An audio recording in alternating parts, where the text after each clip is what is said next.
ನಮಸ್ಕಾರ, ಬಿಬಿಸಿ ನ್ಯೂಸ್ಗೆ ಸ್ವಾಗತ. ನಾನು ತುಳಸಿ ಹರೀಶ್. ಇದು ಈ ಕ್ಷಣದ ಹೆಡ್ಲೈನ್ಸ್. ಜಿಲ್ಲೆಯಲ್ಲಿ ಡೆಂಗ್ಯೂ ಪ್ರಕರಣ ಹೆಚ್ಚಳ, ಆರೋಗ್ಯಾಧಿಕಾರಿಗಳ ಜೊತೆ ಸಂಸದ ಶ್ರೇಯಸ್ ತುರ್ತು ಸಭೆ. ಎಲ್ಲ ಆಸ್ಪತ್ರೆಗಳಲ್ಲೂ ಚಿಕಿತ್ಸೆ ಸರಿಯಾಗಿ ಸಿಗಬೇಕೆಂದು ಖಡಕ್ ವಾರ್ನಿಂಗ್. ಪಾರ್ಕ್ಗಾಗಿ ಮೀಸಲಿಟ್ಟಿದ್ದ ಜಾಗ ಕಬಳಿಕೆ ಆರೋಪ, ಕೆಐಎಡಿಬಿ ಕಚೇರಿ ಎದುರು ನಾಗತವಳ್ಳಿ ಗ್ರಾಮಸ್ಥರ ಪ್ರತಿಭಟನೆ. ಕೊಟ್ಟ ಮಾತಿನಂತೆ ನಡೆದುಕೊಳ್ಳುವಂತೆ ಎಚ್ಚರಿಕೆ. ಜುಲೈ 7ರಂದು ಕಾವೇರಿ ವಿವಾದ, ಒಂದು ಐತಿಹಾಸಿಕ ಹಿನ್ನೋಟ ಪುಸ್ತಕ ಬಿಡುಗಡೆ. ನಗರದ ಕನ್ನಡ ಸಾಹಿತ್ಯ ಪರಿಷತ್ ಭವನದಲ್ಲಿ ಕಾರ್ಯಕ್ರಮ ಆಯೋಜನೆ. ಹಿರಿಯ ಪತ್ರಕರ್ತ ಆರ್ಪಿ ವೆಂಕಟೇಶ್ ಮೂರ್ತಿ ಮಾಹಿತಿ.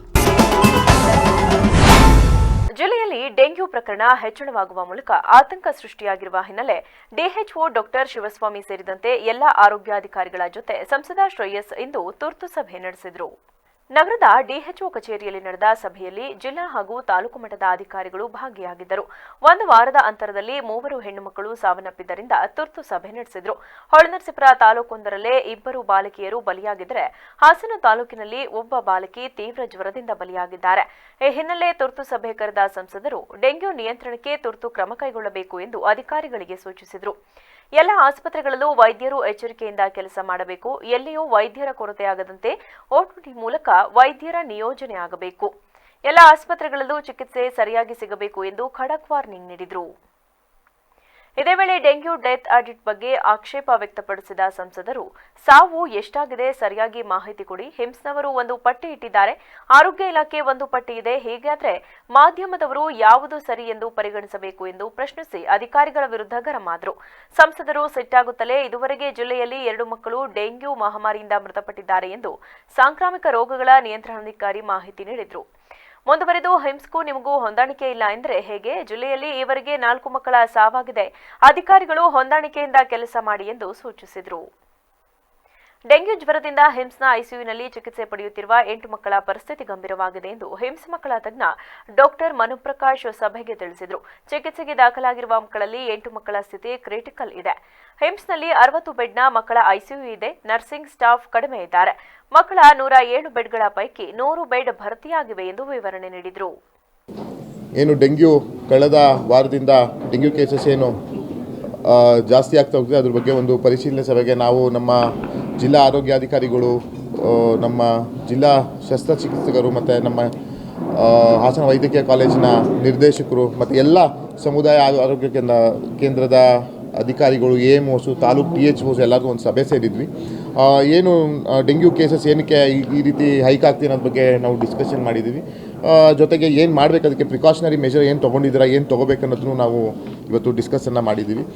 ಎಲ್ಲರೂ ಕೊಟ್ಟಿರೋ ಮಾಹಿತಿ ಪ್ರಕಾರ ಜೊತೆಗೆ ಏನು ನಮಗೆ ಈಗ ಕಳೆದ ಜುಲೈ ಬಗ್ಗೆ ನಾನು ಹೇಳೋದು ಹೋದರೆ, ನಮ್ಮ ಜಿಲ್ಲೆಯಲ್ಲಿ ಒಟ್ಟು 4 ಮಕ್ಕಳು ತೀರ್ಕೊಂಡಿದ್ದಾರೆ ಜುಲೈ ಕೇಸಸಲ್ಲಿ.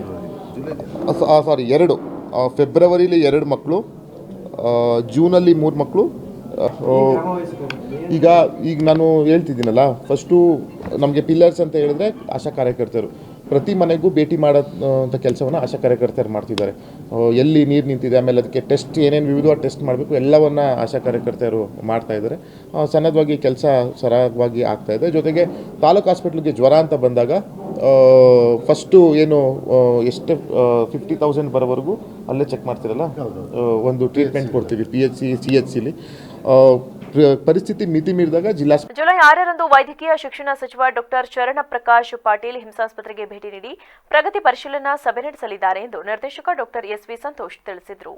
ನಗರದಲ್ಲಿಂದು ಸುದ್ದಿಗೋಷ್ಠಿಯಲ್ಲಿ ಮಾತನಾಡಿದ ಅವರು, ಹಿಮ್ಸ್ನಲ್ಲಿ 2024-25ನೇ ಸಾಲಿಗೆ 150 MBBS ಸೀಟ್ ಪ್ರವೇಶಕ್ಕೆ ನ್ಯಾಷನಲ್ ಮೆಡಿಕಲ್ ಕೌನ್ಸಿಲ್ ಅನುಮತಿ ನೀಡಿದೆ.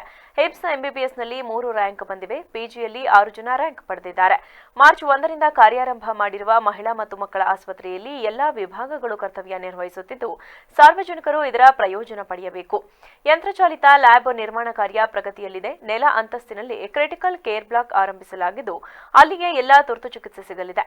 ಹಾಗೆಯೇ 32 ಕ್ವಾರ್ಟರ್ಸ್ ಇರುವ ನರ್ಸಿಂಗ್ ಕಟ್ಟಡವನ್ನು ಬಳಕೆಗೆ ನೀಡಲಾಗಿದೆ. ಹಿಮ್ಸ್ 750 ಹಾಸಿಗೆಗಳ ಸಾಮರ್ಥ್ಯವನ್ನು ಇದೀಗ 1200ಕ್ಕೆ ಹೆಚ್ಚಳ ಮಾಡಲಾಗಿದೆ. ರೋಗಿಗಳ ಒತ್ತಡ ಹೆಚ್ಚಾದ ಹಿನ್ನೆಲೆ ಈ ಕ್ರಮ ಕೈಗೊಳ್ಳಲಾಗಿದೆ ಎಂದ ಅವರು, ಅನೇಕ ವಿಭಾಗಗಳಲ್ಲಿ ಸಿಬ್ಬಂದಿ ಕೊರತೆ ಇರುವ ಬಗ್ಗೆ ಜನರ ಗಮನಕ್ಕೆ ತರಲಾಗಿದೆ ಎಂದ ಅವರು, ಜಿಲ್ಲೆಯಲ್ಲಿ ಜನವರಿಯಿಂದ ಇಲ್ಲಿಯವರೆಗೆ 1230 ಮಂದಿ ಡೆಂಗ್ಯೂ ಜ್ವರಕ್ಕೆ ತುತ್ತಾಗಿ ಚಿಕಿತ್ಸೆ ಪಡೆದಿದ್ದಾರೆ. ಹಾಸನ ಮಾತ್ರವಲ್ಲದೆ ಅಕ್ಕಪಕ್ಕದ ಜಿಲ್ಲೆಯವರು ಹಿಮ್ಸ್ಗೆ ಬರುತ್ತಾರೆ. ಹಿಮ್ಸ್ನಲ್ಲಿ ನರ್ಸಿಂಗ್ ಸ್ಟಾಫ್ ಕೊರತೆ ಇದ್ದು ಭರ್ತಿಗೆ ಸರ್ಕಾರಕ್ಕೆ ಪ್ರಸ್ತಾವನೆ ಸಲ್ಲಿಸಲಾಗಿದೆ ಎಂದರು. 6ನೇ ತಾರೀಕು ಜುಲೈ 6ನೇ ತಾರೀಕು ಮಾನ್ಯ ವೈದ್ಯಕೀಯ ಶಿಕ್ಷಣ ಸಚಿವರು ಡಾಕ್ಟರ್ ಶರಣ್ ಪ್ರಕಾಶ್ ಪಾಟೀಲ್ ಅವರು ಹಾಸನಕ್ಕೆ ಬರ್ತಾ ಇದ್ದಾರೆ. ಹಾಗೆ ನಮ್ಮ ಇಮ್ಸ್ದು ರಿವ್ಯೂ ಮೀಟಿಂಗ್ ಕೂಡ ತೊಗೊಳ್ತಾ ಇದ್ದಾರೆ. ಸೊ ಈ ವಿಚಾರವಾಗಿ ಇದೊಂದು ನಿಮಗೆಲ್ಲ ತಿಳಿಸ್ಲಿಕ್ಕೆ. ಹಾಗೆ ಅವರು ಬರ್ತಾ ಇರ್ತಕ್ಕಂಥದ್ದು ಮಡಿಕೇರಿಗೆ ಹೋಗ್ಬಿಟ್ಟು ಅಲ್ಲಿಂದ ಚಿಕ್ಕಮಂಗ್ಳೂರು ಮುಗಿಸ್ಕೊಂಡು ಅದನ್ನು ಮುಗಿಸ್ಕೊಂಡು ನಮ್ಮಲ್ಲಿ ಬರ್ತಾ ಇದ್ದಾರೆ. ಸೊ ಅವತ್ತು ಏನು 6ನೇ ತಾರೀಕಿದೆ, ಬೆಳಗ್ಗೆ ಚಿಕ್ಕಮಂಗ್ಳೂರು ಮುಗಿಸ್ಕೊಂಡು ಮಧ್ಯಾಹ್ನ 1:30 ಹಂಗೆ ಹಾಸನಕ್ಕೆ ಬರ್ತಾರೆ. ಸೊ ಇದೊಂದು ವಿಚಾರ. ಹಾಗೆ ನಮ್ಮ ಸಂಸ್ಥೆಗೆ 150 ಸೀಟ್ MBBS ಸೀಟ್. ಸೊ ಇದು ನಮಗೆ NMCಯಿಂದ ಇನ್ನೂ 1 ವರ್ಷಕ್ಕೆ ಪರ್ಮಿಷನ್ ಕೊಟ್ಟಿದ್ದಾರೆ. ಈಗ ವರ್ಷ ನಾವು ಪರ್ಮಿಷನ್ಗೆ ಅಪ್ಲೈ ಮಾಡಬೇಕಾಗಿದೆ, ರಿನ್ಯೂವಲ್ ಮಾಡಿಸ್ಕೋಬೇಕಾಗಿದೆ. ಸೊ ಇದಕ್ಕೆ ನಮಗೆ ಸುದ್ದಿಗೋಷ್ಠಿಯಲ್ಲಿ ವೈದ್ಯಕೀಯ ಅಧೀಕ್ಷಕ doctor Raghavendra Prasad, doctor Praveen, doctor Manjunath, doctor Shivaswamy ಮೊದಲಾದವರಿದ್ದರು. ನಿವೃತ್ತ IPS ಅಧಿಕಾರಿ ಸಿ ಚಂದ್ರಶೇಖರ್ ರಚಿಸಿರುವ ಕಾವೇರಿ ವಿವಾದ ಒಂದು ಐತಿಹಾಸಿಕ ಹಿನ್ನೋಟ ಪುಸ್ತಕ ಬಿಡುಗಡೆ ಹಾಗೂ ಸಂವಾದ ಕಾರ್ಯಕ್ರಮವನ್ನು ಜುಲೈ 7ರಂದು ಬೆಳಗ್ಗೆ 10:30ಕ್ಕೆ ನಗರದ ಕನ್ನಡ ಸಾಹಿತ್ಯ ಪರಿಷತ್ ಭವನದಲ್ಲಿ ಏರ್ಪಡಿಸಲಾಗಿದೆ ಎಂದು ಹಿರಿಯ ಪತ್ರಕರ್ತ RP ವೆಂಕಟೇಶ್ ಮೂರ್ತಿ ತಿಳಿಸಿದರು. ಹಾಸನದಲ್ಲಿಂದು ಪತ್ರಿಕಾಗೋಷ್ಠಿಯಲ್ಲಿ ಮಾತನಾಡಿದ ಅವರು, ಕಾವೇರಿ ವಿವಾದದ ಬಗ್ಗೆ ಸಮಗ್ರವಾಗಿ ಅಧ್ಯಯನ ಮಾಡಿ ಕಾವೇರಿ ವಿವಾದ ಪುಸ್ತಕ ರಚಿಸಲಾಗಿದೆ. ಮಂಡ್ಯ, ಬೆಂಗಳೂರು ಸೇರಿದಂತೆ ಇತರೆ ಜಿಲ್ಲೆಗಳಲ್ಲಿ ಸಂವಾದ ಕಾರ್ಯಕ್ರಮ ಏರ್ಪಡಿಸಿ ವಿಚಾರಗೋಷ್ಠಿ ನಡೆಸಲಾಗುವುದು. ಜಿಲ್ಲಾ ವಕೀಲರ ಸಂಘ, ಜಿಲ್ಲಾ ಕನ್ನಡ ಸಾಹಿತ್ಯ ಪರಿಷತ್, ಜಿಲ್ಲಾ ಪತ್ರಕರ್ತರ ಸಂಘ ಹಾಗೂ ಹಸಿರು ಭೂಮಿ ಪ್ರತಿಷ್ಠಾನದ ಸಂಯುಕ್ತಾಶ್ರಯದಲ್ಲಿ ಕಾರ್ಯಕ್ರಮ ನಡೆಯಲಿದೆ. ರಾಜ್ಯಸಭೆ ಮಾಜಿ ಸದಸ್ಯ ಹಾಗೂ ಹಿರಿಯ ವಕೀಲ HK ಜವರೇಗೌಡ ಪುಸ್ತಕ ಬಿಡುಗಡೆ ಮಾಡಲಿದ್ದಾರೆ. ರೈತ ಮುಖಂಡ ಹಾಗೂ ಅರ್ಥಶಾಸ್ತ್ರಜ್ಞ ಪ್ರೊಫೆಸರ್ KC ಬಸವರಾಜು ಮುಖ್ಯ ಭಾಷಣ ಮಾಡಲಿದ್ದಾರೆ. ಮಾಜಿ ಶಾಸಕ AT ರಾಮಸ್ವಾಮಿ ಕಾರ್ಯಕ್ರಮದ ಅಧ್ಯಕ್ಷತೆ ವಹಿಸಲಿದ್ದು, ಲೋಕಸಭಾ ಸದಸ್ಯರಾದ ಶ್ರೇಯಸ್ ಪಟೇಲ್, ಜಿಲ್ಲೆಯ ಶಾಸಕರಾದ HK Suresh, HP Swaroop Prakash, ES Manjunath, Karnataka ಕಾರ್ಯನಿರತ ಪತ್ರಕರ್ತರ ಸಂಘದ ರಾಜ್ಯಾಧ್ಯಕ್ಷ ಶಿವಾನಂದ ತಗಡೂರು ವಿಶೇಷ ಆಹ್ವಾನಿತರಾಗಿ ಪಾಲ್ಗೊಳ್ಳುವರು. ಇದೇ ವೇಳೆ ಕೃತಿಕಾರ ಚಂದ್ರಶೇಖರ್ ಕಾವೇರಿ ಜಲ ವಿವಾದ ಕುರಿತು ಸಂವಾದ ನಡೆಸಿಕೊಡುವರು ಎಂದ ಅವರು, ಕೇವಲ ಕಾವೇರಿ ವಿವಾದ ಅಲ್ಲದೆ ಕಳೆನಾಶಕ ಸೇರಿದಂತೆ ರೈತರು ಬೆಳೆಯುತ್ತಿರುವ ಬೆಳೆಗಳಿಗೆ ರಾಸಾಯನಿಕ ಸಿಂಪಡಣೆ ಮಾಡುತ್ತಿರುವುದರಿಂದ ಭೂಮಿ ಫಲವತ್ತತೆ ಕಳೆದುಕೊಳ್ಳುತ್ತಿದೆ. ಇದರಿಂದಾಗಿ ಎರೆಹುಳು, ಗೊಬ್ಬರದ ಹುಳುಗಳಂತಹ ಕ್ರಿಮಿಗಳು ನಾಶವಾಗುತ್ತಿವೆ. ರಾಸಾಯನಿಕ ಔಷಧಿ ಅಂತರ್ಜಲಕ್ಕೆ ತಲುಪುವ ಮೂಲಕ ಜಲಮೂಲ ನಾಶವಾಗುತ್ತಿದೆ ಎಂದು ಆತಂಕ ವ್ಯಕ್ತಪಡಿಸಿದರು. ಕಾವೇರಿ ವಿವಾದದ ಬಗ್ಗೆ ಅದು ಒಂದು ಚಾರಿತ್ರಿಕ ಹಿನ್ನೆಲೆ ಒಂದು ಪುಸ್ತಕ ಮಾಡಿದ್ದಾರೆ. ತುಂಬ ಚೆನ್ನಾಗಿದೆ ಅಂತೇಳಿ ನಿನ್ನೆ ಜವರೇಗೌಡರು ಕೂಡ ಹೇಳ್ತಾ ಇದ್ರು. ಅದರ ಬಗ್ಗೆ ಈಗಾಗಲೇ ಮಂಡ್ಯದಲ್ಲಿ, ಮೈಸೂರಲ್ಲಿ, ಬೆಂಗಳೂರಲ್ಲೆಲ್ಲ, ತುಮಕೂರು ಆಗಲಿಲ್ಲ, ಬೇರೆ ಬೇರೆ ಕಡೆ ವಿಚಾರಗೋಷ್ಠಿಗಳು ಆಗ್ತಾ ಬರ್ತಾಯಿದೆ, ಸಂವಾದ ಮಾಡ್ತಾರೆ, ಬಿಡುಗಡೆ ಮಾಡಿ ಜನರಲ್ಲಿ ಒಂದು ಅವೇರ್ನೆಸ್ ಮೂಡಿಸುವಂಥದ್ದು. ಈಗಾಗಲೇ ಸುಪ್ರೀಂ ಕೋರ್ಟಲ್ಲಿ ತೀರ್ಮಾನ ಆಯಿತು, ಟ್ರಿಬ್ಯುನಲ್ ಆಗಿ ಹೋಗಿದೆ. ಇನ್ನೇನು ಹೊಸದಾಗಿ ನಾವು ಇನ್ನು ಕೋರ್ಟ್ ಹೊತ್ತ ವಿಚಾರ ಇಲ್ಲ. ಇನ್ನು ಮುಂದಕ್ಕೇನು ಅಂತಂದರೆ ಸಂಕಷ್ಟ ಪರಿಸ್ಥಿತಿ ಒಳಗೆ ಹಂಚಿಕೆ ವಿಚಾರಕ್ಕೆ ಅದು ಸ್ವಲ್ಪ ಪ್ರಾಬ್ಲಮ್ ಆಗ್ತಾ ಹೋಗುತ್ತೆ. ಯಾಕೆಂದ್ರೆ ಮೊನ್ನೆ ಕೂಡ ಇತ್ತೀಚಿನ ಮಂಡ್ಯದವರು 100 ದಿನಕ್ಕಿಂತ ಹೆಚ್ಚು ಕಾಲ ನೀರು ಬಿಡಬೇಡಿ ಅಂತ ಸತ್ಯಾಗ್ರಹ ಮಾಡಿದ್ರು. ಅದಕ್ಕೀಗ ಏನಾದ್ರು ಮಾಡಿ ತಮಿಳುನಾಡಿನ ರೈತರ ಹಿಂದೆ ಒಂದು ಕಾವೇರಿ ಕುಟುಂಬ ಅಂತ ಮಾಡ್ಕೊಂಡಿದ್ರು. ಕರ್ನಾಟಕದ ರೈತ ಸಂಘದವರು ಮತ್ತು ತಮಿಳುನಾಡಿನ ರೈತ ಸಂಘದವರು ಒಟ್ಟಿಗೆ ಸೇರಿಕೊಂಡು ಕಾವೇರಿ ಕುಟುಂಬ ಅಂಥೇಳಿ ಸಂಕಷ್ಟದ ಸಂದರ್ಭಗಳಲ್ಲಿ ನೀರಿನ ಹಂಚಿಕೆ ವಿಚಾರಕ್ಕೆ ಏನು ಮಾಡ್ಬೋದು ಅನ್ನೋದ್ರ ಬಗ್ಗೆ ಒಂದು ಅವೇರ್ನೆಸ್ ಮಾಡಿಸೋದು, ಒಂದು ಸೌಹಾರ್ದಯುತವಾಗಿ ಮಾಡ್ಕೊಂಡು ಹೋಗೋದು ಅನ್ನೋದು ಒಂದು ಚರ್ಚೆ ನಡೀತಾ ಇದೆ. ಆ ಹಿನ್ನೆಲೆ ಒಳಗೆ ಪತ್ರಿಕಾಗೋಷ್ಠಿಯಲ್ಲಿ ಜಿಲ್ಲಾ ವಕೀಲರ ಸಂಘದ ಅಧ್ಯಕ್ಷ DT ಪ್ರಸನ್ನ, ಜಿಲ್ಲಾ ಪತ್ರಕರ್ತರ ಸಂಘದ ಅಧ್ಯಕ್ಷ KH ವೇಣುಕುಮಾರ್, ಮಂಜುನಾಥ್ ಇದ್ದರು.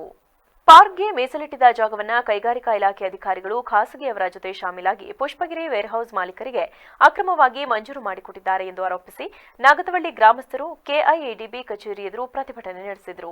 ಈ ವೇಳೆ ಗ್ರಾಮದ ಸುನಿಲ್ ಮಾತನಾಡಿ, ಗ್ರಾಮದ ಅನುಕೂಲಕ್ಕೆ ನಗರದ KDB ಕೈಗಾರಿಕಾ ಪ್ರದೇಶದ ಸರ್ವೆ ನಂಬರ್ 54ರಲ್ಲಿ 2 ಎಕರೆ ಜಾಗವನ್ನು ಪಾರ್ಕ್ಗಾಗಿ ಮೀಸಲಿಡಲಾಗಿತ್ತು. ಆದರೆ KIADB ಅಧಿಕಾರಿಗಳು ಖಾಸಗಿಯವರ ಜೊತೆ ಶಾಮೀಲಾಗಿ ಜಾಗವನ್ನು ಬಿಟ್ಟುಕೊಟ್ಟಿದ್ದಾರೆ. ಇದೇ ವಿಚಾರವಾಗಿ ಫೆಬ್ರವರಿ 8ರಂದು ಕಚೇರಿ ಎದುರು ಗ್ರಾಮಸ್ಥರು ಗ್ರಾಮಸ್ಥರು ಪ್ರತಿಭಟನೆ ಮಾಡಲಾಗಿ ಪಾರ್ಕ್ ಜಾಗವನ್ನ ಪಾರ್ಕ್ ಉದ್ದೇಶಕ್ಕೆ ಬಳಸಲು ಅಧಿಕಾರಿಗಳು ಪತ್ರದಲ್ಲಿ ಉಲ್ಲೇಖಿಸಿದ್ದಾರೆ. ಆದರೆ ಇದೀಗ ಪುಷ್ಪಗಿರಿ ವೇರ್ ಹೌಸ್ನ ಮಾಲೀಕ ಜಗದೀಶ್ ಬಿನ್ಲೇಟ್ ಅಣ್ಣೇಗೌಡ ಅವರಿಗೆ ಜಾಗವನ್ನ ಮಂಜೂರು ಮಾಡಿ ಈಗಾಗಲೇ ಕೆಲಸ ಮಾಡಲು ಅವಕಾಶ ನೀಡಿದ್ದಾರೆ. ಈ ಹಿಂದೆ ಪುಷ್ಪಗಿರಿ ವೇರ್ ಹೌಸ್ ಮಾಲೀಕರು ಪಾರ್ಕ್ ಜಾಗಕ್ಕೆ ಅಕ್ರಮವಾಗಿ ಪ್ರವೇಶ ಮಾಡಿದ್ದಾರೆ ಎಂದು ಗ್ರಾಮಸ್ಥರು ನೀಡಿರುವ ದೂರನ್ನ ಕಡೆಗಣಿಸಿ ಇದೀಗ ಗ್ರಾಮಸ್ಥರ ಮೇಲೆಯೇ ಪ್ರಕರಣ ದಾಖಲಿಸುವ ಜೊತೆಗೆ ಪೊಲೀಸರ ಸರ್ಪಗಾವಲಿನಲ್ಲಿ ಖಾಸಗಿಯವರಿಗೆ ಕೆಲಸ ಮಾಡಲು ರಕ್ಷಣೆ ನೀಡಿ ಗ್ರಾಮಸ್ಥರಲ್ಲಿ ಭಯದ ವಾತಾವರಣ ಸೃಷ್ಟಿಸಿದೆ ಎಂದು ತಮ್ಮ ಅಳಲು ತೋಡಿಕೊಂಡರು. ನಮಗೆ ಮಾತು ಕೊಟ್ಟಿರುವಂತೆ ಕೆಐಎಡಿಬಿ ಕೈಗಾರಿಕಾ ಪ್ರದೇಶದ ಸರ್ವೆ ನಂಬರ್ 54ರಲ್ಲಿ ಪ್ರತ್ಯೇಕ 2 ಎಕರೆ ಜಾಗವನ್ನ ನಮಗೆ ಗುರುತಿಸಿಕೊಡಬೇಕು, ಇಲ್ಲವಾದರೆ ಅನಿರ್ದಿಷ್ಟಾವಧಿ ಹೋರಾಟ ಹಮ್ಮಿಕೊಳ್ಳಲಾಗುವುದು ಎಂದು ಎಚ್ಚರಿಸಿದರು. ಸರ್, ಇದೇ ಫೆಬ್ರವರಿ 27, 2024ರಂದು ನಾವು ಇದೇ ಧರಣಿ ಕೂತಿದ್ದು ಇದೇ ಜಾಗದಲ್ಲಿ. ಇದೇ ಅಧಿಕಾರಿಗಳು ನಮಗೆ ಅತಿ ಜರೂರು ಅನ್ನೋ ಪತ್ರ ನಮಗೆ ಕೊಟ್ಟಿದ್ದಾರೆ. ಈ ಪತ್ರದಲ್ಲಿ ಏನು ಉಲ್ಲೇಖ ಮಾಡಿದ್ದಾರೆ ಅಂದರೆ, ಈ ಜಾಗ ಪರಿಶೀಲನೆ ಮಾಡಿದ್ದೀವಿ, ಅಲ್ಲಿ ಯಾವುದೇ ಕಲ್ಲು ಬಂಡೆಗಳಿಂದ ಕೂಡಿಲ್ಲ, ಈ ಜಾಗ ಪಾರ್ಕ್ ಮಾಡೋಕ್ಕೆ ಯೋಗ್ಯವಾಗಿದೆ, ಇದೇ 20 ವರ್ಷದಿಂದ ಪಾರ್ಕ್ ಅಂತಲೇ ಸೀಮಿತವಾಗಿಟ್ಟಿದ್ದು ಆ ಜಾಗನ ನಾವು ಪಾರ್ಕ್ ಮಾಡೋಕ್ಕೆ ನಿಮ್ಗೆ ಯೋಗ್ಯವಾಗಿರೋದ್ರಿಂದ ಇದೇ ಜಾಗನ ನಾವು ಪಾರ್ಕಾಗಿ ಉಳಿಸ್ಕೊಡ್ತೀವಿ ಅಂತ ನಮಗೆ ಅವರು ಪತ್ರ ಕೊಟ್ಟಿದ್ದಾರೆ. ಕೆಡಿಬಿ ಅಧಿಕಾರಿಗಳೇ ಕೊಟ್ಟಿದ್ದಾರೆ ಸರ್. ಇವತ್ತು ನಮ್ಮ ಯಾವುದೇ ಸಮಸ್ಯೆಗಳಿಗೆ ಸ್ಪಂದಿಸದೆ, ನಮ್ಮ ಆಗುಹೋಗುಗಳನ್ನು ಕೇಳದೆ ಇವರು ಬೇರೆ ಅಕ್ರಮವಾಗಿ ಅದು ಒಳಗೆ ಯಾವ ರೀತಿ ಮಾಡ್ಕೊಂಡಿದ್ದಾರೆ ಗೊತ್ತಾಗ್ತಾ ಇಲ್ಲ ನಮಗೆ. ಈ 4 ತಿಂಗಳಿಂದ ಮುಂದೆ, ಫೆಬ್ರವರಿಯಿಂದ ಮುಂದೆ 4 ತಿಂಗಳಿಗೆ ಬೇರೆ ಪ್ರೈವೇಟ್ ವ್ಯಕ್ತಿಗೆ, ಪುಷ್ಪಗಿರಿ ವೇರ್ ಹೌಸ್ನ ಮಾಲೀಕರಿಗೆ ಇದನ್ನು ಸ್ವಂತವಾಗಿ ಅವರಿಗೆ ಜಾಗ ಮಾಡಿಸ್ಕೊಟ್ಟಿದ್ದಾರೆ. ಅದು ಯಾವ ರೀತಿ ಮಾಡಿಕೊಟ್ಟಿದ್ದಾರೆ ಗೊತ್ತಿಲ್ಲ, ನಾವು ಕೇಳಕ್ಕೆ ಹೋದ್ರೆ ನಮಗೆ ಗೊತ್ತಿಲ್ಲ. ಪ್ರತಿಭಟನೆಯಲ್ಲಿ ಗ್ರಾಮಸ್ಥರಾದ ಶರತ್, ರವಿ, ಪುಟ್ಟಣ್ಣ, ಮಂಜ, ಜಯರಾಮ್, ರೇಣುಕಾ, ಕಮಲಮ್ಮ, ಕುಮಾರಿ ಸೇರಿದಂತೆ ಇತರರಿದ್ದರು. ಚನ್ನರಾಯಪಟ್ಟಣದ ಮಂಗಳೂರು ಪಿಯು ಕಾಲೇಜ್ ಆವರಣದಲ್ಲಿಂದು ಪರಿಸರ ಪ್ರೇಮಿ ಸಿಎನ್ ಅಶೋಕ್ ಅವರ ಹುಟ್ಟುಹಬ್ಬದ ಅಂಗವಾಗಿ ಗಿಡಗಳನ್ನು ನೆಡುವುದರ ಜೊತೆಗೆ ಪರಿಸರ ಜಾಗೃತಿ ಪ್ರತಿಜ್ಞೆಗಳನ್ನು ಮಾಡುವ ಮೂಲಕ ಹುಟ್ಟುಹಬ್ಬವನ್ನು ಅರ್ಥಪೂರ್ಣವಾಗಿ ಆಚರಿಸಲಾಯಿತು. ಈ ವೇಳೆ ಪರಿಸರ ಪ್ರೇಮಿ ಅಶೋಕ್ ಮಾತನಾಡಿ, ಗಿಡಗಳನ್ನು ನೆಡುವ ಮೂಲಕ ಪ್ರತಿಯೊಬ್ಬರೂ ಮರ ಗಿಡಗಳನ್ನು ಉಳಿಸಿ ಬೆಳೆಸುವ ಕಾರ್ಯದಲ್ಲಿ ಪ್ರವೃತ್ತರಾಗಬೇಕು. ಇತ್ತೀಚಿನ ದಿನಗಳಲ್ಲಿ ಪರಿಸರ ನಾಶದಿಂದ ಆಮ್ಲಜನಕದ ಕೊರತೆ ಉಂಟಾಗಿದ್ದು, ಆಮ್ಲಜನಕದ ಕೊರತೆಯನ್ನು ಹೋಗಲಾಡಿಸಲು ಪ್ರತಿಯೊಬ್ಬರೂ ತಮ್ಮ ತಮ್ಮ ಮನೆಯ ಮುಂದೆ ಗಿಡ ಮರಗಳನ್ನು ಬೆಳೆಸಿ ಸಂರಕ್ಷಿಸಬೇಕೆಂದು ತಿಳಿಸಿದರು. ನಮ್ಮ ಹುಟ್ಟಿದ ಊರಿನ ಋಣ ಈ ಒಂದು ಜನ್ಮದ ತೀರಿಸಲಿಕ್ಕೆ ಸಾಧ್ಯ ಇಲ್ಲ. ಮುಂದಿನ ಜನ್ಮದಿನ ಮನುಷ್ಯನಾಗಿ ಹುಟ್ಟಲೇ ಕೂಡ ಪರವಾಗಿಲ್ಲ, ತುಂಬಿಯಾಗಿಯೋ ಕೋಗಿಲಿಯಾಗಿಯೋ ಹುಟ್ಟಿ ಈ ಮಣ್ಣಿನ ಋಣವನ್ನು ತೀರಿಸಬೇಕು ಅಂತ ತುಂಬ ಹೇಳ್ತಾರೆ. ನಮ್ಮ ಪೂರ್ವಜರು ಹೇಳ್ತಾರೆ, ಬೆಳಗ್ಗೆದ್ದು ಯಾರ್ಯಾರ ನೆನೆಯಲ್ಲಿ ಎಳ್ಳು ಜೀರಿಗೆ ಬೆಳೆಯುವಂಥ ಈ ಪ್ರಕೃತಿಯನ್ನು, ಈ ಮಣ್ಣನ್ನು, ಈ ಕಾಡನ್ನು, ನದಿಗಳನ್ನು, ಸರೋವರಗಳನ್ನು ಅವರೆಲ್ಲ ನೆನೀತಾ ಇದ್ರು. ಅವರೆಲ್ಲ ಸಂತೋಷದ, ನೆಮ್ಮದಿಯ ಬದುಕನ್ನು ಬದುಕ್ತಾ ಇದ್ರು. ಜಾಗತೀಕರಣದಿಂದಾಗಿ ಇವತ್ತು ಮನುಷ್ಯ ವಿಲಾಸಿ ಜೀವನಕ್ಕೆ ಮಾರು ಹೋಗಿದ್ದಾನೆ. ವಿಲಾಸಿ ಜೀವನವನ್ನು ಮಾಡಿದಷ್ಟು ನನ್ನ ಬದುಕಿನಲ್ಲಿ ನಿಸರ್ಗವನ್ನು, ಪ್ರಕೃತಿಯನ್ನು ನಾಶ ಮಾಡ್ತಾ ಹೋಗ್ತಾಯಿದ್ದಾನೆ.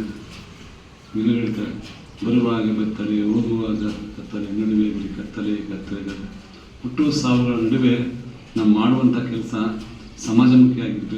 ಈ ಸಂದರ್ಭದಲ್ಲಿ ಮಕ್ಕಳ ಸಾಹಿತ್ಯ ಪರಿಷತ್ತಿನ ರಾಜ್ಯಾಧ್ಯಕ್ಷರಾದ ಸಿಎನ್ ಅಶೋಕ್, ಉಪಾಧ್ಯಕ್ಷ ಜಗದೀಶ್, ಕಾರ್ಯಾಧ್ಯಕ್ಷ ಮಹದೇವ್, ಪ್ರಧಾನ ಕಾರ್ಯದರ್ಶಿಗಳಾದ ಸದ್ದೇಶ್, ನಾಡಪ್ರಭು ಕೆಂಪೇಗೌಡ, ವೇದಿಕೆಯ ಆನಂದ್ ಕಾಳಿನಹಳ್ಳಿ, ಮಂಗಳೂರು ಪಿಯು ಕಾಲೇಜಿನ ಮುಖ್ಯಸ್ಥರಾದ ಪ್ರದೀಪ್ ಸೇರಿದಂತೆ ಇತರರು ಹಾಜರಿದ್ದರು.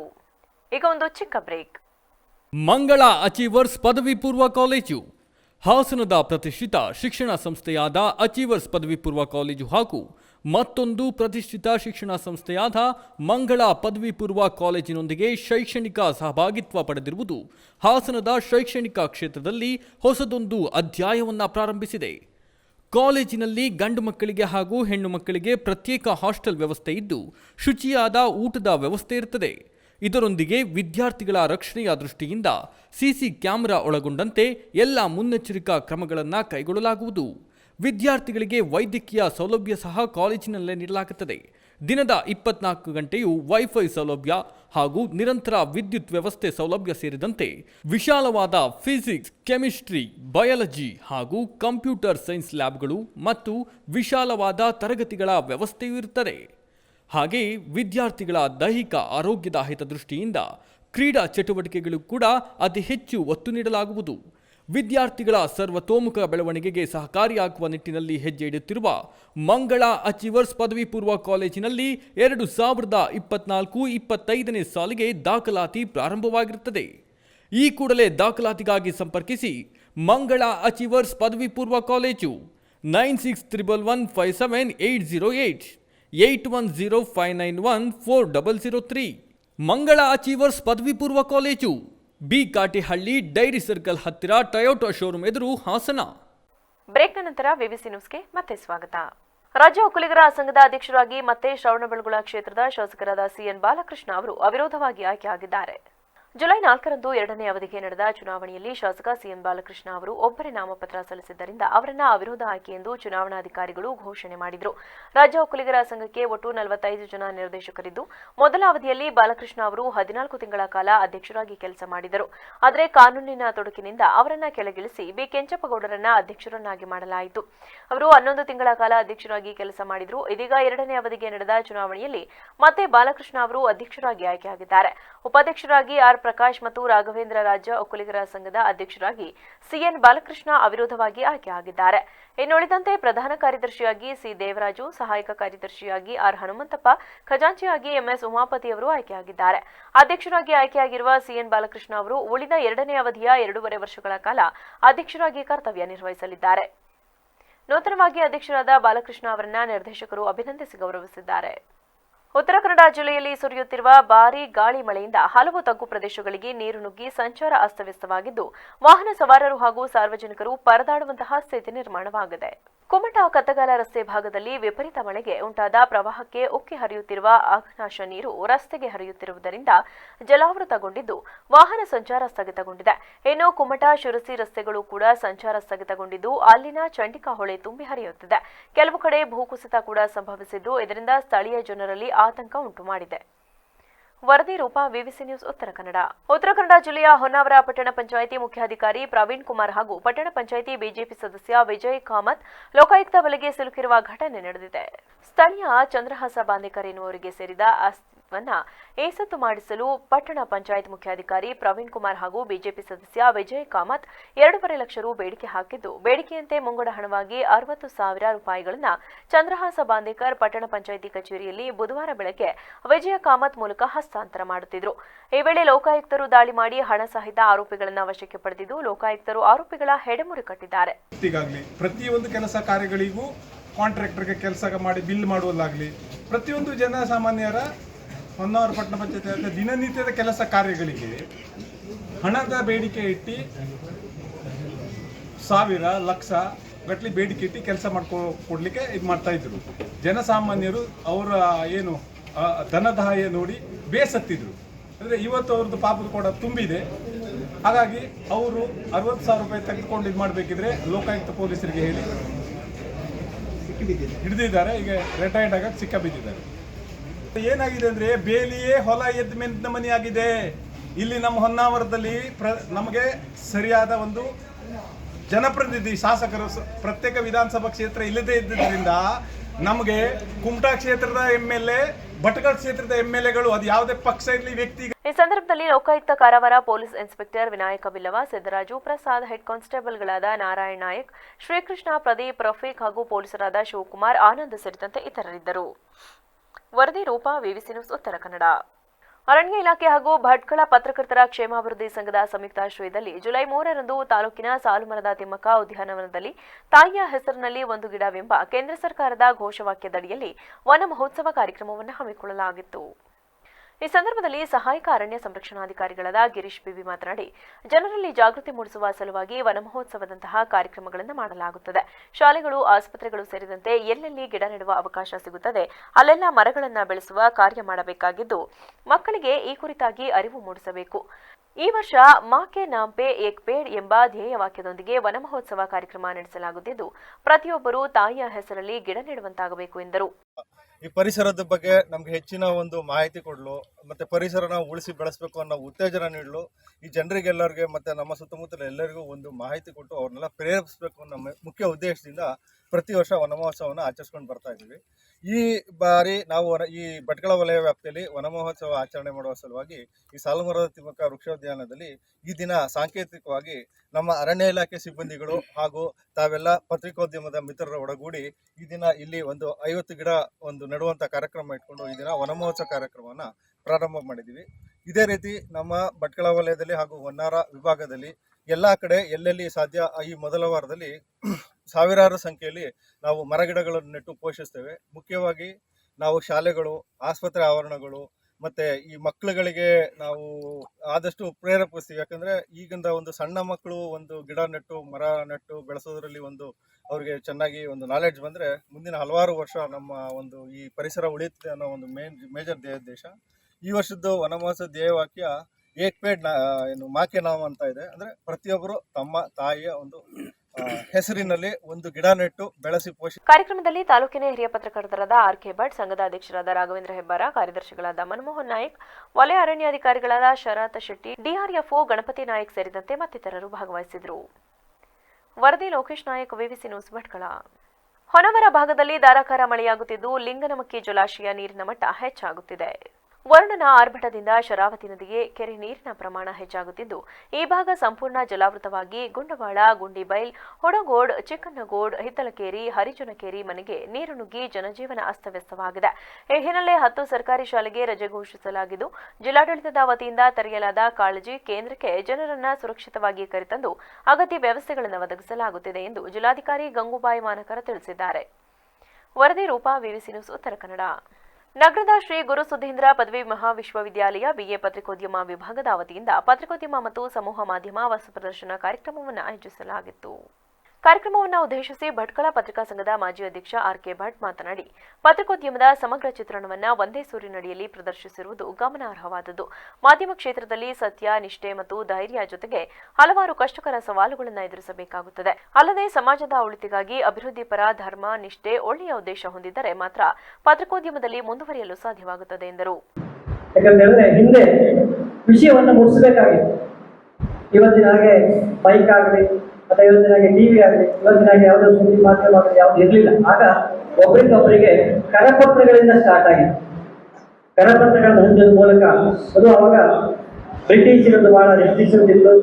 ಕದ್ದು ಮುಚ್ಚಿ ಕರಪತ್ರಗಳನ್ನ ಕೈಯಲ್ಲಿ ಬರೆಯುವಂಥದ್ದು. ಈಗಿನ ಹಾಗೆ ಪ್ರಿಂಟಿಂಗ್ ಇಲ್ಲ, ಪ್ರೆಸ್ ಇಲ್ಲ, ಕೈಯಲ್ಲಿ ಬರೆದು ಕರಪತ್ರಗಳನ್ನು ಹಂಚೋದ್ರ ಮೂಲಕ ಆರಂಭ ಆಯಿತು. ಆ ನಂತರ ನಿಧಾನವಾಗಿ ಅದು ಬಂಗಾಳದ ಗೆಜೆಟಿಂದ ಸ್ಟಾರ್ಟ್ ಆಗಿ ಪ್ರಿಂಟಿಂಗ್ ಮಾಧ್ಯಮಕ್ಕೆ ಬಂತು. ಆ ನಂತರ ಅದರ ನಂತರದ ಬೆಳವಣಿಗೆ ಎಲ್ಲರಿಗೂ ನಮಗೆ ಗೊತ್ತಿದೆ. ಇನ್ನೊಂದು ನಾನು ವಿಷಯ ಹೇಳ್ಬೇಕಂದ್ರೆ, ಪತ್ರಿಕೋದ್ಯಮ ವಿದ್ಯಾರ್ಥಿಗಳಿಗೆ ನಾನು ಹೇಳಿದಾಗೆ ನಮ್ದು ಅಭಿವೃದ್ಧಿ ಪರ ಹಾಗೂ ಧರ್ಮ ನಿಷ್ಠ ಪತ್ರಿಕೆ ಆಗಬೇಕು. ಅಂದ್ರೆ ನಾವು ಪತ್ರಿಕೋದ್ಯಮದಲ್ಲಿರುವಾಗ ನಮ್ಗೆ ಬೇಕಾದಷ್ಟು ಸವಾಲುಗಳು ಬರ್ತವೆ. ಆ ಸವಾಲುಗಳನ್ನು ಎದುರಿಸುವ ಧೈರ್ಯ ಇದ್ದರೆ ಮಾತ್ರ ನಮ್ಮ ಫೀಲ್ಡ್ ಅಲ್ಲಿ ಮುಂದುವರಿಲಿಕ್ಕೆ ಆಗ್ತದೆ. ಇಲ್ಲ ಅಂತ ಹೇಳಿದ್ರೆ ಆ ಫೀಲ್ಡ್ ಅಲ್ಲಿ ಮುಂದುವರಿಲಿಕ್ಕೆ ಆಗುದಿಲ್ಲ. ಆಗ ಏನ್ ಬೇಕು, ನಮ್ಮ ಹತ್ರ ಸತ್ಯ, ನಿಷ್ಠೆ, ಧರ್ಮ ಇದ್ರೆ ಮಾತ್ರ ನಾವು ಮುಂದೆ ಹೋಗ್ಲಿಕ್ಕೆ ಆಗ್ತದೆ. ಇಲ್ಲ ಅಂದ್ರೆ ನಮ್ಮ ಹತ್ರ ಮುಂದೆ ಹೋಗ್ಲಿಕ್ಕೆ ಆಗುದಿಲ್ಲ. ಅಲ್ಲಿ ಎಲ್ಲೋ ನಮ್ಗೆ ತೊಡಕು ಬರ್ತದೆ. ಅಲ್ಲಿಗೆ ಅದಕ್ಕೆ ಈ ಸಂದರ್ಭದಲ್ಲಿ ಇಡಗುಂಜಿ ಸರ್ಕಾರಿ ಪದವಿ ಪೂರ್ವ ಕಾಲೇಜಿನ ಪ್ರಾಂಶುಪಾಲ ಹೊಸಬಯ್ಯ ಪಟಗಾರ, ಭಟ್ಕಳ ಮಹಾವಿದ್ಯಾಲಯದ ಪ್ರಾಂಶುಪಾಲ ಶ್ರೀನಾಥ ಪೈ, ಭಟ್ಕಳ ಪತ್ರಿಕಾ ಕ್ಷೇಮಾಭಿವೃದ್ಧಿ ಸಂಘದ ಅಧ್ಯಕ್ಷ ರಾಘವೇಂದ್ರ ಹೆಬ್ಬಾರ್ ಸೇರಿದಂತೆ ಇತರರು ಉಪಸ್ಥಿತರಿದ್ದರು. ವರದಿ ಲೋಕೇಶ್ ನಾಯಕ್, ವಿವಿಸಿ ನ್ಯೂಸ್, ಭಟ್ಕಳ. ಕೊನೆಯಲ್ಲಿ ಮತ್ತೊಮ್ಮೆ ಹೆಡ್ಲೈನ್ಸ್. ಜಿಲ್ಲೆಯಲ್ಲಿ ಡೆಂಗ್ಯೂ ಪ್ರಕರಣ ಹೆಚ್ಚಳ, ಆರೋಗ್ಯಾಧಿಕಾರಿಗಳ ಜೊತೆ ಸಂಸದ ಶ್ರೇಯಸ್ ತುರ್ತು ಸಭೆ. ಎಲ್ಲ ಆಸ್ಪತ್ರೆಗಳಲ್ಲೂ ಚಿಕಿತ್ಸೆ ಸರಿಯಾಗಿ ಸಿಗಬೇಕೆಂದು ಖಡಕ್ ವಾರ್ನಿಂಗ್. ಪಾರ್ಕ್ ಆಗಿ ಮೀಸಲಿಟ್ಟಿದ್ದ ಜಾಗ ಕಬಳಿಕೆ ಆರೋಪ, ಕೆಐಎಡಿಬಿ ಕಚೇರಿ ಎದುರು ನಾಗತವಳ್ಳಿ ಗ್ರಾಮಸ್ಥರ ಪ್ರತಿಭಟನೆ. ಕೊಟ್ಟ ಮಾತಿನಂತೆ ನಡೆದುಕೊಳ್ಳುವಂತೆ ಎಚ್ಚರಿಕೆ. ಜುಲೈ 7ರಂದು ಕಾವೇರಿ ವಿವಾದ, ಒಂದು ಐತಿಹಾಸಿಕ ಹಿನ್ನೋಟ ಪುಸ್ತಕ ಬಿಡುಗಡೆ. ನಗರದ ಕನ್ನಡ ಸಾಹಿತ್ಯ ಪರಿಷತ್ ಭವನದಲ್ಲಿ ಕಾರ್ಯಕ್ರಮ ಆಯೋಜನೆ. ಹಿರಿಯ ಪತ್ರಕರ್ತ ಆರ್ಪಿ ವೆಂಕಟೇಶ್ ಮೂರ್ತಿ ಮಾಹಿತಿ. ಈಗ ಒಂದು ಚಿಕ್ಕ ಬ್ರೇಕ್. ಪಾಂಡಿತ್ಯ euro school, Basaveshwara Nagar, Belur road, Hassan. ಕಳೆದ ಹಲವು ವರ್ಷಗಳಿಂದ ನಮ್ಮ ಶಾಲೆಗೆ ಎಸ್ಎಸ್ಎಲ್ಸಿಯಲ್ಲಿ 100% ಫಲಿತಾಂಶ ಬರುತ್ತಿದ್ದು, ನಮ್ಮಲ್ಲಿ ಉತ್ತಮ ಕ್ಲಾಸ್ ರೂಮ್, ನುರಿತ ಶಿಕ್ಷಕರ ವರ್ಗ, ಸುಸಜ್ಜಿತ ಶಾಲಾ ಕಟ್ಟಡ, ಆಟದ ಮೈದಾನ, ವಿಷಯಾಧಾರಿತ ಲ್ಯಾಬ್ ವ್ಯವಸ್ಥೆಗಳಿವೆ. ಪ್ರಸಕ್ತ ಸಾಲಿನ ಎಸ್ಎಸ್ಎಲ್ಸಿ ಐಸಿಎಸ್ಸಿ ಬೋರ್ಡ್ ಎಕ್ಸಾಮ್ನಲ್ಲಿ ನಮ್ಮ ಶಾಲೆಯ ವಿದ್ಯಾರ್ಥಿಗಳಾದ ಪ್ರಣತಿ ಜಿ 98%, ಸ್ವಾತಿ ಎಪಿ 96.8%, ಸಾಯಿ ಮೇಧಾ ಎಂ 95.8% ಅಂಕವನ್ನು ಪಡೆಯುವ ಮೂಲಕ ಶಾಲೆಯ ಕೀರ್ತಿಯನ್ನ ಹೆಚ್ಚಿಸಿದ್ದು, ಪರೀಕ್ಷೆ ತೆಗೆದುಕೊಂಡ 38 ವಿದ್ಯಾರ್ಥಿಗಳ ಪೈಕಿ 12 ವಿದ್ಯಾರ್ಥಿಗಳು 90%ಕ್ಕೂ ಅಧಿಕ ಅಂಕ ಪಡೆದಿದ್ದು, 23 ವಿದ್ಯಾರ್ಥಿಗಳು ಡಿಸ್ಟಿಂಕ್ಷನ್, 3 ವಿದ್ಯಾರ್ಥಿಗಳು ಪ್ರಥಮ ಶ್ರೇಣಿಯಲ್ಲಿ ತೇರ್ಗಡೆ ಹೊಂದಿದ್ದಾರೆ. ನಿಮ್ಮ ಮಕ್ಕಳ ಉತ್ತಮ ಭವಿಷ್ಯಕ್ಕೆ ಪಾಂಡಿತ್ಯ ಯೂರೋ ಸ್ಕೂಲ್ ಅತ್ಯುತ್ತಮ ಆಯ್ಕೆ. 2024-25ನೇ ಸಾಲಿಗೆ ದಾಖಲಾತಿ ಪ್ರಾರಂಭವಾಗಿದೆ. ಹೆಚ್ಚಿನ ಮಾಹಿತಿಗಾಗಿ ಸಂಪರ್ಕಿಸಿ 9742263102, 9742263108, 9742263110. ಪಾಂಡಿತ್ಯ euro school, Basaveshwara Nagar, Belur road, Hassan. Hi everybody, I am Mr. J.B. Murthy, Principal of Panditya Euro School. Very nice to meet you all through this media. You all must be knowing that ICSE Class 10th board results have been out 2 days before. Our school has given the best results at board level of Class 10th. Our school has produced 1390% and above students, 23 students with 80% and above, only 3 students they scored first classes. Yeah, my school students have outshined at board levels. 98% was the highest percentage, 96.8% was the second topper, and 95.8 was the third topper. Including practice sessions continuously we have taken up, and we brought teachers, the excellent teaching fraternity from outside, and winter classes were conducted, and beyond 5:30 p.m. till 6:30 we have given the special coaching, the extended coaching and the remedial coaching for weaker sessions. A lot of hard work service given by the teachers, which has resulted into getting an excellent results at board levels. We are proud to say our teachers are doing the extraordinary job. My students are tuning to that interest, coming out with a colorful percentages at board levels. They are outshining at board level results. ನನ್ನ ಹೆಸರು ಗಿರೀಶ್ ಅಂತ, ನಾನು SBIನಲ್ಲಿ ಕೆಲಸ ಮಾಡೋದು. ನನ್ನ ಮಗಳು ಪ್ರಣತಿ G ಈ ವರ್ಷ ICSE 10th 98% ತಗೊಂಡು ಪಾಂಡಿತ್ಯ ಯೂರೋ ಸ್ಕೂಲ್ ಟಾಪರ್ ಆಗಿದ್ದಾಳೆ. ಇದ್ರ ಬಗ್ಗೆ ನಮಗೆ ತುಂಬ ಹೆಮ್ಮೆ ಅನಿಸುತ್ತೆ. ಮತ್ತು ಸ್ಕೂಲ್ನವರು ಹಾಗೂ ನಾವು ಎಲ್ಲರೂ ಅವಳು ಒಳ್ಳೆ ಪರ್ಸೆಂಟೇಜ್ ತಗೊಳ್ತಾಳೆ ಅಂತ ಎಕ್ಸ್ಪೆಕ್ಟ್ ಮಾಡಿದ್ವಿ. ಆಲ್ಮೋಸ್ಟ್ ನಾವು ನಮ್ಮ ನಿರೀಕ್ಷೆ ಅಂತಲೇ ಅವಳು ಸ್ಕೋರ್ ಮಾಡಿದ್ದಾಳೆ. ನನ್ನ ಹೆಸರು ಶೈಲಶ್ರೀ ಅಂತ, ನಾನು ಪ್ರೌಢಶಾಲಾ ಶಿಕ್ಷಕಿಯಾಗಿ ಕೆಲಸ ಮಾಡ್ತಾಯಿದ್ದೀನಿ. ನಾನು ಪ್ರಣತಿ ಜಿ ಅವರ ತಾಯಿ. ಅವಳು ಈ ವರ್ಷ 2023-24 ಸಾಲಿನಲ್ಲಿ ಯೂರೋ ಸ್ಕೂಲಲ್ಲಿ ಟಾಪರ್ ಆಗಿದ್ದಾಳೆ. ಅದು ಒಂದು ತುಂಬ ಒಂದು ಹೆಮ್ಮೆಯ ವಿಷಯ ಹಾಗೂ ತುಂಬ ಸಂತೋಷ ಕೊಟ್ಟಿದೆ ನಮಗೆಲ್ಲರಿಗೂ. I am Pranati G. I scored 98 in this academic year and topped Panditya Euro School. I am deeply honored to stand before you to speak a few words and share my experience about topping Panditya Euro School for this academic year. I would express my sincere and heartfelt gratitude to the school management, academic director, principal, teachers and all my friends. Special thanks to my parents and grandparents who all constantly encouraged me and guided me to score this one. ನಮಸ್ತೆ, ನಾನು ಮಂಜುನಾಥ್, ಸಾಯಿ ಮೇಧಾ ಅವರ father. ನನ್ನ ಮಗಳು ಪಾಂಡಿತ್ಯ euro ಸ್ಕೂಲಲ್ಲಿ LKGಯಿಂದ ಓದ್ತಾ ಇದ್ದಾಳೆ. ಮುಂಚೆಯಿಂದನೇ ಚೆನ್ನಾಗಿ ಸ್ಕೋರ್ ಮಾಡ್ತಾಯಿದ್ದಾಳೆ. ಟೀಚರ್ಸ್ ಎಲ್ಲ ತುಂಬ ಕೋಚಿಂಗ್ ತುಂಬ ಚೆನ್ನಾಗಿದೆ. ಇಲ್ಲಿ ತುಂಬ ಒಳ್ಳೆ ಕೋಆಪ್ರೇಟ್ ಮಾಡ್ತಾರೆ ಟೀಚರ್ಸ್. ನಮಸ್ತೆ, ನಾನು ಗೀತಾ ಅಂತ, ನಾನು ಹೌಸ್ ವೈಫ್ ಆಗಿದ್ದೀನಿ. ನನ್ನ ಮಗಳು ಸಾಯಿ ಮೇಧಾ, ಅವಳು 95.8 ತೆಗೆದಿದ್ದಾಳೆ 10th. ನನಗೇನು ಅನ್ಸೋದು ಅಂತಂದರೆ, ಓದ್ಬೋದು ಎಲ್ಲ ಮಕ್ಕಳು, ಅಂದರೆ ಸಪೋರ್ಟ್ ಇರಬೇಕು, ಅವ್ರಿಗೆ ಕೋಆಪರೇಷನ್ ಇರಬೇಕು. ಅದು ಈ ಸ್ಕೂಲಲ್ಲಿ ತುಂಬ ಚೆನ್ನಾಗಿ ಸಿಕ್ಕಿದೆ. I am Sai Medha M and I scored 95.8% in this academic year. Firstly, I would like to thank the principal, the coordinator and the school teachers, because without them I wouldn't have stood here. It wouldn't be possible, because they constantly supported us and encouraged us to excel more and more in each and every exam. And secondly, I would like to thank my parents who also continuously supported me and encouraged me. ಪಾಂಡಿತ್ಯ euro school, Basaveshwara Nagar, Belur road, Hassan. Low ನಂಜ, ನಮ್ಮೂರು ಬುಂಡಿಯ by ನಾನು ಬಂದೇ ಬಿಡ್ತಲ್ಲ. ಏನು ಮನೆಗೂ ಅದೆಷ್ಟು ಓತಾ ಕೂರಿ ಹೊಡಿತಾರಲ್ಲ. ಮನೆಗಳ ಮುಂದೆ ಶಾಮಿಯಾನ ಹಾಕದೆಯ, table ಕುರ್ಚಿ ಜೋಡಿಸಿ ಬಾಡೋಡೆ ಬಡ್ಸದೆಯ. ಎಣ್ಣೆ ಲೆಕ್ಕಕ್ಕೆ ಇಲ್ಲ ಬುಡ್ಲ. ಮಂಜ, ಲೋ ಮಂಜ, ಕನಸು ಕಾಣ್ತಿದ್ಯಲ್ಲ, ಎಚ್ಚರ ಆಗ್ಲಾ. ನಮ್ಮೂರಲ್ಲಿ ಬಂಡಿ ಆಗ್ಬಿಟ್ರೆ ನಾವು ಬೇರೆ ಮನೆ ತಕ್ಕ ಹೋಗ್ಬಿಟ್ಟು ಎಣ್ಣೆ ಕೊಡಿ, ಎಲೆ ತುಂಬ ಪಾಡ್ಬಡ್ಸಿ ಎಣ್ಣೆ ಕಾಯ್ತದಿಲ್ಲ. ನಾವೇ ನಮ್ಮ ಬಡತನಕ್ಕೆ 2 ಮೇಕೇನಾದ್ರೂ ಹೊಡಿಬೇಕು ಬಿಡ್ಲಾ. ಎಣ್ಣೆ ಅದು ಇದು ಅನ್ಕೊಂಡ್ರು 2 ಲಕ್ಷ ಇಟ್ಕೋಬೇಕಣ್ಣ. ಲಕ್ಷ ಮಾಡ್ಲೇಬೇಕಣ್ಣ. ನಾವು ಹೋಗಿ ಉಣ್ಕೊ ಬರೋಕೊಲ್ವಿಲ್ಲ. ಅವ್ರು ಎಷ್ಟು ಪ್ರೀತಿಯಿಂದ ಕರೆದು ಉಣ್ಣಕ್ಕಿಕ್ತಾರಲ್ಲ, ನಾವು ಹಂಗೆ ಮಾಡ್ಬೇಕಣ್ಣ. ನಂಜ ನಿಂಗೆ ನೆಪ್ಪೈತಿಲ್ಲ, ನಮ್ಮ ಇವು ನಾಯಕರು ಅದೇ ತಾವ್ರೆ ಹೂವ ಗೆಲ್ಲಿಸ್ ಕಳ್ಸಿದ್ವಲ್ಲಪ್ಪ, ಅವರೇಯ ಅದೇನು ಬಾಡೂಟ ಹಾಕಿದ್ರಲ್ಲ, ಅದೇನು ಜನ್ವಲ್ಲ. ಬಂಡಿ ಹಬ್ಬಕ್ಕಿಂತಲೂ ಜೋರಾಗಿದ್ಬಿಡ್ಲ. ಅಲ್ಲ ಅವತ್ತು ಉಣಿದಿರನೇ ಪಾಪಿ. ಕಳ್ಳ ಅದೇನ್ ಜನವಲ್ಲ, ಅದ್ ಹೇಳ್ತಂದ್ರಲ್ಲ ಆ ಪಾಟಿ ಓದ್ಕೊಳ್ಳ. ಜನ ಬಂದ್ರು ಬಂದ್ರು ಉಂಡ್ರು ಜನ ಅವತ್ತೇ ಡಿಸೈಡ್ ಅಂತಾರಲ್ಲ, ಹಂಗ್ ಮಾಡ್ಬಿಟ್ರು ಬಿಡ್ಲ. ಮನೆಗೂ ಹೋಗೋದು ಬೇಡ, ಚೀಟಿ ಹಂಚೋದು ಬೇಡ, ಹಂಗೆ ಗೆದ್ಬಿಡ್ತದೆ ಅಂತವ. ಆದ್ರೆ ಏನಾಯ್ತಲ್ಲ, ಆ ವಯ್ಯ ಸೋತೆ ಬಿಡ್ತಲ್ಲ ಬಿಡ್ಲ. ಜನ ಬಾಡಿನ ಋಣವ ಎಣ್ಣೆ ಋಣವ ತೀರಿಸ್ತಿಲ್ಲ ಬಿಡ್ಲ.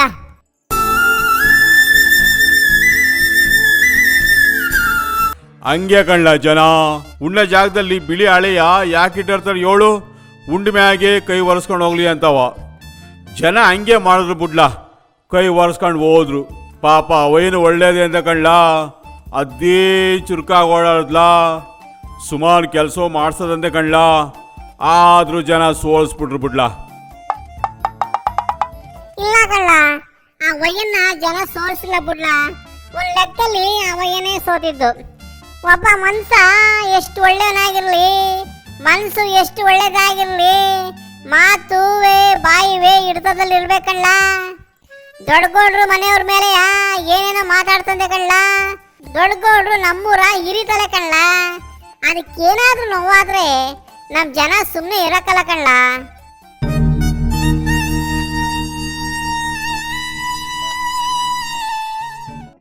ನೀನೇಳು ಚೆನ್ನಾಗಿ ಹೇಳ್ದೆ ಬಿಡ್ಲ.